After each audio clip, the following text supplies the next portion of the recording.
I depart today for Vientiane, Lao People's Democratic Republic, to attend the 44th and 45th ASEAN Summits and related summits at the invitation of the Prime Minister of Lao PDR, Sonaksay Sifandon. The annual ASEAN Summits are essential for the Philippines to discuss the issues confronting ASEAN countries on geopolitical matters and also on functional cooperation. In line with the theme of the ASEAN Chair this year on enhancing connectivity and resilience, the ASEAN leaders will explore how we can promote regional connectivity amongst ASEAN member states, as well as to strengthen our resilience to promote sustainable development and inclusive growth.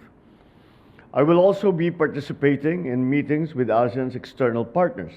These engagements pave the way to advance cooperation in areas such as food and energy security, trade and investment, supply chain resilience, MSMEs, and addressing the impacts of climate change and more. We will also be discussing international issues that impact beyond the region, including the West Philippine Sea, the situation in Myanmar, conflict in Ukraine, and the Middle East as well, among other important regional and international issues. As we continue to grapple with sharpening regional tensions, including the recent dangerous incidents in the West Philippine Sea, I intend to champion our advocacies in promoting an open, inclusive, and rules-based international order, and for the peaceful resolution of any disputes in accordance with international law. This administration will continue to ensure that our constructive and deepening engagements with ASEAN, our dialogue partners, and stakeholders serve our national interest and the well-being of the Filipino people. As we speak, I think of our Filipino kababayan who are affected by the increasing tensions in the Middle East. I wish to reassure the public that the Philippine government is doing everything it can to ensure the safety of over 40,000 Filipino nationals in Lebanon and in Israel, and to bring them home so that they have a place that they can feel safe in, so long as they ask to come home. I am glad to report that no Filipino has been reported injured in the crisis that we hear about in the news, and to the waves of attacks against Hezbollah targets in the past few days, and the consequent Iranian reprisal against Israel. Our embassies have been coordinating with the Filipino community on this matter and working on securing exit papers and transportation for those returning.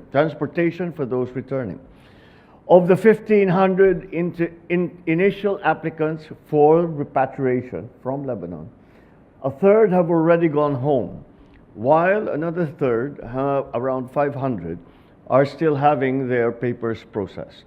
The DFA will expedite this, and OWA will be chartering the flights to bring them home. For the month of October, the DMW and OWA will be bringing home at least 162 distressed OFWs from Israel.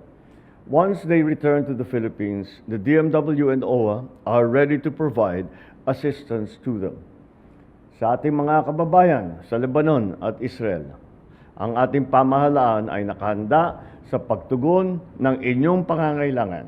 We hope that you will avail yourselves of our repatriation program while flights are available.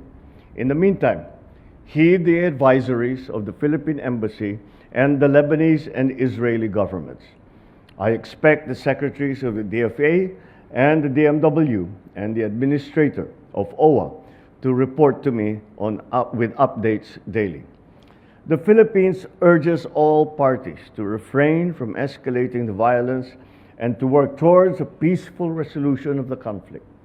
We emphasize the need to adhere to international humanitarian law, especially the principles of proportionality and distinction in response to security threats, and to ensure the protection of civilians at all times.